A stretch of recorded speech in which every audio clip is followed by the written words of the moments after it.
চিকিৎসকদের দেশদ্রোহী বলে আখ্যা দিলেন তৃণমূলের নেতা।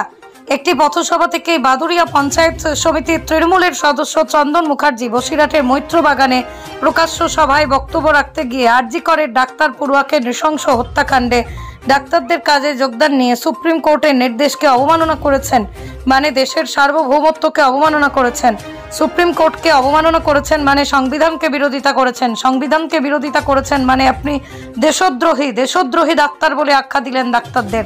যে ডাক্তাররা মানুষের ভগবান সেই ডাক্তারদেরকেই দেশদ্রোহী বলে আখ্যা দিলেন বসিরহাট মৈত্র বাগান থেকে পঞ্চায়েত সমিতির সদস্য চন্দন মুখার্জি।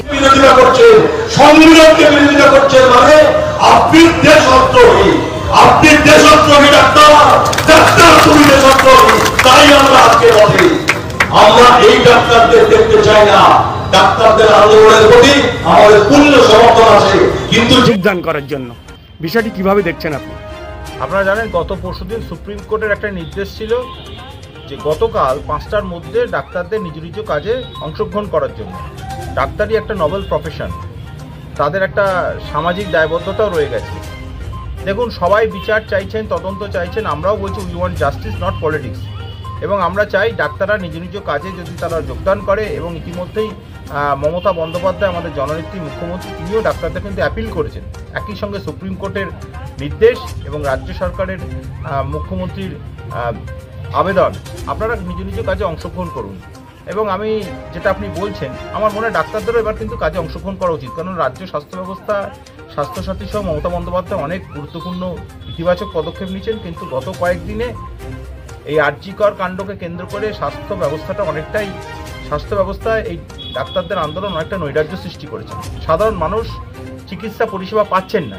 সেখানে দাঁড়িয়ে আমরা সকলকে অ্যাপিল করছি, ডাক্তাররা অনেক মেধাবী।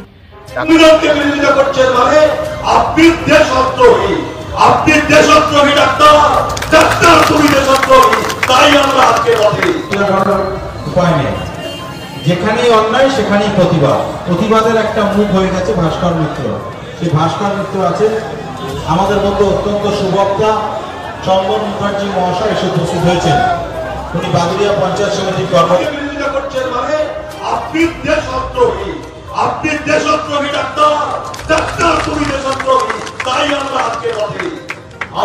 বাদুড়িয়া তৃণমূল নেতা পঞ্চায়েত সমিতির সদস্য চঞ্চল মুখার্জি গতকাল প্রকাশ্য একটি পথসভা থেকে তিনি জানান যে আরজি কর কাণ্ড নিয়ে যে ঘটনা ঘটেছে তার যে রায় দিয়েছে সুপ্রিম কোর্ট ডাক্তারদেরকে অবিলম্বে তাদের কাজে বহাল থাকার জন্য, সেই বক্তব্য রাখতে গিয়ে পরিষ্কারভাবে বলেন যে ডাক্তাররা দেশদ্রোহী, সুপ্রিম কোর্টের রায় মানে না, তারা দেশের সার্বভৌমত্বকে নষ্ট করছে, তারা সংবিধান মানে না, সে ডাক্তাররা সব দেশদ্রোহী। কি বলবেন আপনি?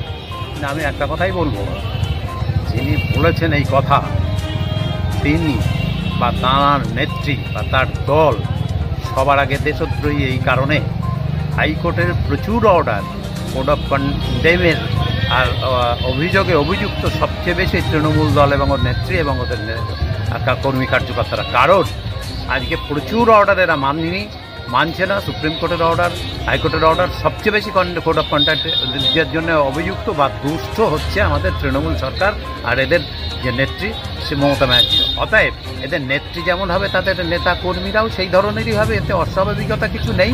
কারণ এখন মানুষ সব বুঝে যাচ্ছে আস্তে আস্তে কারা দেশদ্রোহী, কারা দেশের জন্য দেশ গড়ার কাজ করছে, সমাজটাকে নষ্ট করে শেষ করে দিয়েছে, সেই সমাজ গড়ার কাজ করছে জুনিয়র ডাক্তার। তাদেরকে যদি ডাক্তাররা সেই দায়িত্ব কাঁধে তুলে নিয়েছে রাজনীতির ঊর্ধ্বে উঠে, তাদেরকে আমরা স্যালুট জানাই।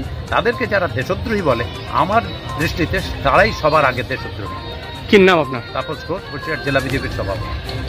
বিরোধিতা করছেন, সংবিধানকে বিরোধিতা করছেন, মানে আপনি দেশদ্রোহী, আপনি দেশদ্রোহী ডাক্তার তুমি দেশদ্রোহী। তাই আমরা আজকে বলি আমরা এই ডাক্তারদের দেখতে চাই না। ভিডিওটি ভালো লাগলে পেজটিকে ফলো করুন, বেশি বেশি লাইক, শেয়ার এবং কমেন্ট করুন।